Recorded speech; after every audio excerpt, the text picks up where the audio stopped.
Hello dear student, स्वागत है आपका अपना YouTube channel chemistry point Purnia में। मैं हूं आपके साथ प्रदीप सर।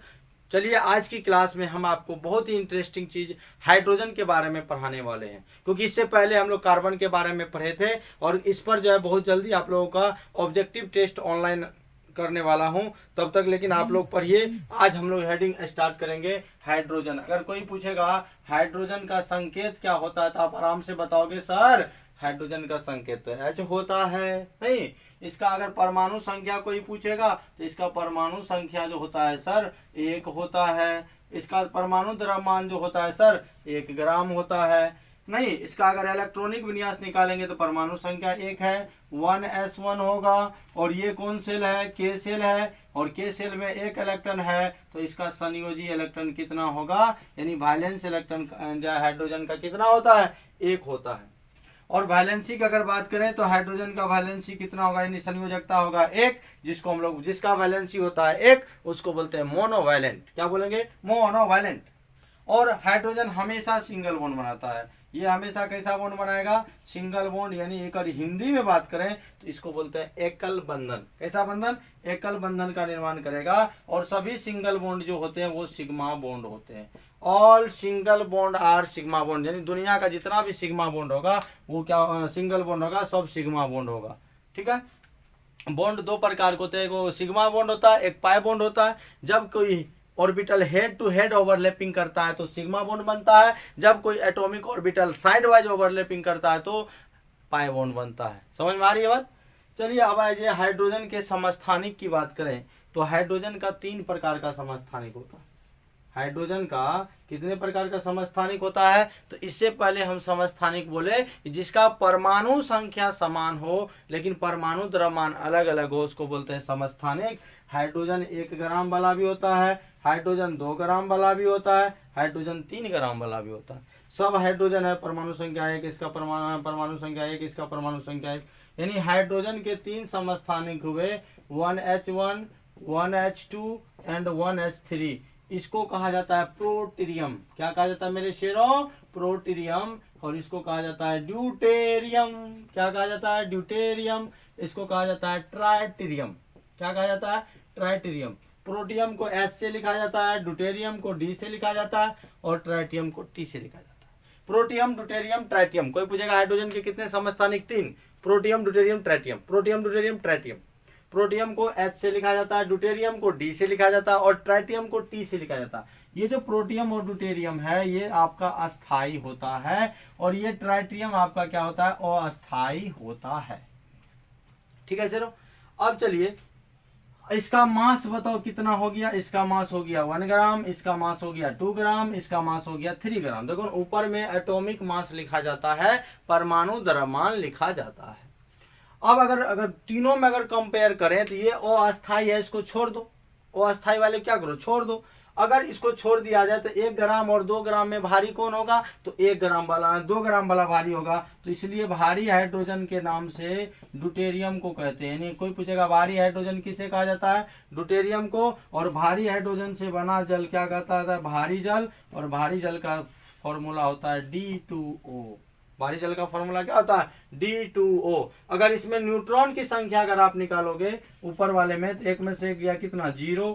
अगर इस वाले में निकालोगे न्यूट्रॉन तो 2 में से 1 गया 1। और तीसरे वाले में निकालोगे तो 3 में से 1 गया कितना? 2। ये सारा न्यूट्रॉन भी आपका आ गया। नहीं आ गया? तो हाइड्रोजन का परमाणु संख्या 1, द्रव्यमान 1, हाइड्रोजन का संयोजी इलेक्ट्रॉन 1, वैलेंसी 1 और यह हमेशा सिंगल बॉन्ड बनाएगा। और इसके 3 समस्थानिक होते हैं, प्रोटियम, ड्यूटेरियम, ट्राइटियम। और प्रोटियम और ड्यूटेरियम आपका स्थायी होता है, ट्राइटियम आपका क्या होता है? अस्थायी होता है। इन सारे बातों का जल्दी से आप स्क्रीनशॉट लीजिए, फिर मैं आपको आगे बताता हूं कि बॉन्ड का प्रकार हम लोग कैसे करेंगे।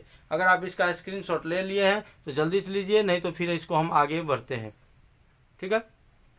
चलिए, अब इस स्क्रीनशॉट को लेने के बाद हम आगे बॉन्ड के पर आते हैं कि बॉन्ड का कितने प्रकार होता है। अभी जो हम लोग ये बॉन्ड की चर्चा करने वाले हैं, क्योंकि ये जो बॉन्ड की चर्चा करेंगे यानी ये जो हमारा बंधन है, बॉन्ड का मतलब होता है बंधन। और यह ऑर्गेनिक केमिस्ट्री में बहुत ही इंपॉर्टेंट है। और हमारे यानी कि हम लोग के भी बीच बंधन बनता है, बॉन्ड बनता है। बॉन्ड कैसे बनता है? तो अट्रैक्शन होता है। जैसे नहीं देखता आजकल है ना। कोई कोई गांव से आया, तुरंत उसको जो है कोई लड़की को देखा तो उसको मन में बहुत सारे ख्याल आ गया, ओ यार ये अगर ये ऐसा होता वैसा होता है कि नहीं। तो उसके बीच वो क्या होता है, अट्रैक्शन हो जाता है। जब दोनों में एक दूसरे में अट्रैक्शन होने लगा तो समझो दोनों के बीच बॉन्ड बनने लगा। और आप लोग भी बॉन्ड बनाए होंगे, बहुत सारे स्टूडेंट जो हमारे वीडियो को देख रहे हैं तो आपके भी जीवन में बॉन्ड बना होगा, नहीं बना होगा। तो ये सारा बॉन्ड जो बनता है तो अट्रैक्शन से होता है। अगर कोई पूछेगा रासायनिक बंधन क्या है, यानी केमिकल बॉन्ड क्या है, तो आप कहना जब दो परमाणुओं के बीच आकर्षण बल स्थापित होता है तब दोनों के बीच के जो बंधन का निर्माण होता है। और यह जो बंधन है, बॉन्ड जो है, यह मुख्यतः 3 प्रकार से आप लोगों को पढ़ना है। कितने प्रकार से पढ़ना है? पहला पढ़ना है आयनिक बंधन। कौन बंधन पढ़ना है? आयनिक बंधन यानी आयनिक बॉन्ड। दूसरा पढ़ना आपको सहसंयोजक बॉन्ड, सहसंयोजक बंधन। और तीसरा आपको पढ़ना है उप सहसंयोजक बंधन। ध्यान से सुनोगे, उप सहसंयोजक बंधन यानी कोऑर्डिनेट बॉन्ड। बंधन को बंध भी बोलते हैं, कोई दिक्कत नहीं है। आयनिक बंधन हम लोग समझते हैं कि आयनिक बंधन होता क्या है। आयनिक बॉन्ड इंग्लिश में इसको मैंने बोला, और इसको क्या बोलते हैं हिंदी में? आयनिक बंधन या आयनिक बंध। आयनिक बंधन क्या होता है? तो जब देखो भैया, ये आयनिक बंधन अगर कोई पूछेगा तो ये धातु और अधातु के बीच बनता है। समझ आ रहा? लड़का और लड़की के बीच जो बनता है उसको क्या बोलेंगे? क्या? आयनिक बंधन। यानी धातु और अधातु का मतलब क्या है कि जब कोई धातु होता है यानी मेटल होता है तो वह इलेक्ट्रॉन का त्याग करता है, और इलेक्ट्रॉन का जो त्याग करेगा उस पर प्लस चार्ज होगा। और जो अधातु होता है वो इलेक्ट्रॉन का ग्रहण करता है। इलेक्ट्रॉन का क्या करता है? ग्रहण करता है। जो इलेक्ट्रॉन का ग्रहण करता है उस पर माइनस चार्ज होता है। तो जो प्लस वाले को हम लोग क्या बोलते हैं? धनायन। प्लस वाले को क्या बोलेंगे? धनायन। और माइनस वाले को बोलेंगे ऋणायन, यानी कैटायन एंड एनायन। प्लस और माइनस के बीच आकर्षण होगा। वो कहेगा आओ सनम, वो कहेगा आओ सनम। दोनों में क्या होगा? आकर्षण उत्पन्न होगा, दोनों में अट्रैक्शन होगा। तो जब धातु और अधातु के बीच बंधन बनता है तो उसको क्या बोलेंगे? आयनिक बंधन बोलते हैं। और इसका अगर परिभाषा अगर आपको जानना है तो जैसे मान लो कि 2 परमाणु है, एक परमाणु ए है, दूसरा परमाणु बी है। तो जब 2 परमाणुओं के बीच इलेक्ट्रॉन का स्थानांतरण होता है, यानी इलेक्ट्रॉन स्थानांतरण क्यों करता है कोई भी परमाणु? आप भी हैं, आप भी स्टेबल होना चाहते हैं, हम भी स्टेबल होना चाहते हैं, हाइड्रोजन भी स्टेबल होना चाहता है। यानी दुनिया का जितना भी एलिमेंट है सब नोबल गैस को छोड़कर, यानी सब नोबल गैस की तरफ बनना चाहता है, क्योंकि नोबल गैस स्टेबल है। नोबल गैस को दुनियादारी से कोई मतलब नहीं है, तुम ना ही इलेक्ट्रॉन देंगे ना ही इलेक्ट्रॉन लेंगे। तो ये जितना भी तत्व को आप देखते हैं वो इलेक्ट्रॉन का त्याग या ग्रहण क्यों करता है। तो यहाँ एक क्वेश्चन पूछता है कि बताइए कि कोई भी तत्व यानी धातु हो या अधातु हो या उपधातु हो, इलेक्ट्रॉन का त्याग और ग्रहण क्यों करता है? तो भैया इलेक्ट्रॉन का त्याग और ग्रहण अपनी अस्थाई को मेंटेन करने के लिए, अपनी स्टेबिलिटी को मेंटेन करने के लिए किया जाता है। और जो त्याग करता है उस पर प्लस चार्ज और जो ग्रहण करता है माइनस चार्ज। यानी धातु और अधातु के बीच में, धातु और अधातु के बीच में जो बॉन्ड बनेगा वो होगा आयनिक बंधन। तो एक होगा प्लस, दूसरा होगा माइनस। अब आप कहिएगा सर कैसे समझेंगे धातु है और कैसे समझेंगे अधातु है? इसका भी हम आपको थोड़ा छोटा सा ट्रिक बता दें।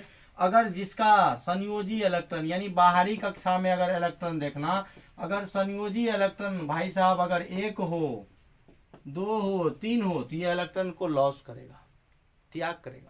और जिसका संयोजी, ये इलेक्ट्रॉन को क्या करेगा? लॉस करेगा यानी त्याग करेगा। और जिसका संयोजी इलेक्ट्रॉन 5 हो, 6 हो, 7 हो, वो इलेक्ट्रॉन का गेन करेगा यानी ग्रहण करेगा। तो बताओ जिसका संयोजी इलेक्ट्रॉन 5, 6, 7 होगा यह इलेक्ट्रॉन ग्रहण करेगा, और ग्रहण करने से इस पर माइनस चार्ज होगा, और यह माइनस चार्ज होगा तो यह अधातु होगा। यानी अधातु का पहचान आप संयोजी इलेक्ट्रॉन से कर सकते हैं, और धातु का भी पहचान आप संयोजी इलेक्ट्रॉन से कर सकते हैं। कौन इलेक्ट्रॉन को त्याग करेगा, कौन इलेक्ट्रॉन को ग्रहण करेगा। तो जब 2 परमाणुओं के बीच इलेक्ट्रॉन का स्थानांतरण होता है तब ऐसे बंधन को कहा जाता है आयनिक बंधन।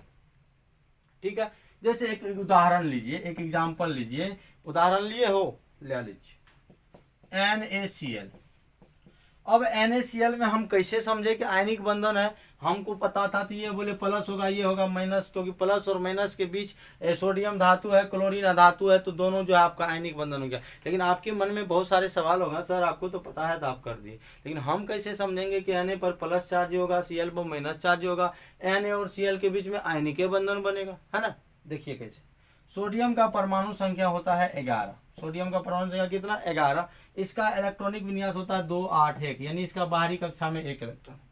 डायरेक्ट मैं सेल के अनुसार बता दिया। और क्लोरीन के बाहरी परमाणु संख्या 17, इसका होता है 2 8 7, यानी क्लोरीन को चाहिए 1 इलेक्ट्रॉन, क्योंकि यह अष्टक नियम पूरा करना चाहता है। और सोडियम भी अष्टक नियम पूरा करने के लिए, यानी सोडियम के बाहरी कक्षा में 8 इलेक्ट्रॉन रखने के लिए इसको 1 इलेक्ट्रॉन को देना पड़ेगा, और क्लोरीन को 8 इलेक्ट्रॉन पुराने के लिए 1 इलेक्ट्रॉन को लेना पड़ेगा। तो यहाँ से हमको 2 बात समझ में आई कि सोडियम इलेक्ट्रॉन का त्याग करेगा और क्लोरीन इलेक्ट्रॉन का ग्रहण करेगा। जो इलेक्ट्रॉन का त्याग करेगा, ये सोडियम और क्लोरीन में सोडियम का जो 1 इलेक्ट्रॉन है और क्लोरीन का 1 2 3 4 5 6 7 इलेक्ट्रॉन है। सोडियम वाला ले 1 इलेक्ट्रॉन ले लो तुम, ठीक है।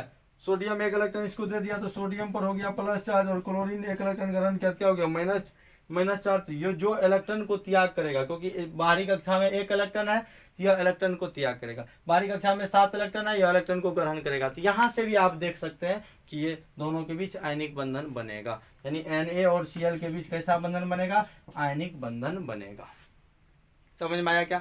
अगर आपको ये सब कॉन्सेप्ट अच्छा लगता है तो आप हमारे इस चैनल को सब्सक्राइब करें, लाइक करें और शेयर करना ना भूलें। आप अपने दोस्तों के साथ शेयर करोगे, क्योंकि भाई हम आपको जो इस तरह से मेहनत करके आपको अच्छे से पढ़ा रहे हैं, आप अगर अच्छे से सारा वीडियो शुरू से अंत तक देख लोगे तो आपके काम का चीज़ है। दुनिया में आपको कोई केमिस्ट्री के क्षेत्र में कोई आपसे आगे नहीं बढ़ पाएगा। इसलिए अगर जहाँ समझ में नहीं आए, थोड़ी सी वीडियो क्वालिटी या जो सब हो, ये धीरे धीरे होगा। जब कोई इंसान जब चींटी अगर पहाड़ पे चढ़ता है तो उसके लिए बहुत सारे मेहनत करने पड़ते, कई बार चढ़ता है, गिरता गिरता। वही है कि हम अभी आपको यूट्यूब चैनल में हम आपके लिए नए हैं, है ना। तो हम आपको क्या कर रहे हैं, अभी एकदम स्टार्टिंग से शुरू किए हैं। जब हमारा धीरे धीरे व्यू बढ़ने लगेगा, सब्सक्राइबर बढ़ने लगेगा, डिजिटल बोर्ड लगेगा एकदम, तब चलेगा मज़ेदार। ठीक है, फिर मिलते हैं नेक्स्ट वीडियो में। तब तक के लिए आप पिछला वीडियो को रिवीजन करते रहिए, बने रहिए केमिस्ट्री पॉइंट यूट्यूब चैनल में। आप भी शेयर कीजिए, दोस्तों से भी करवाइए।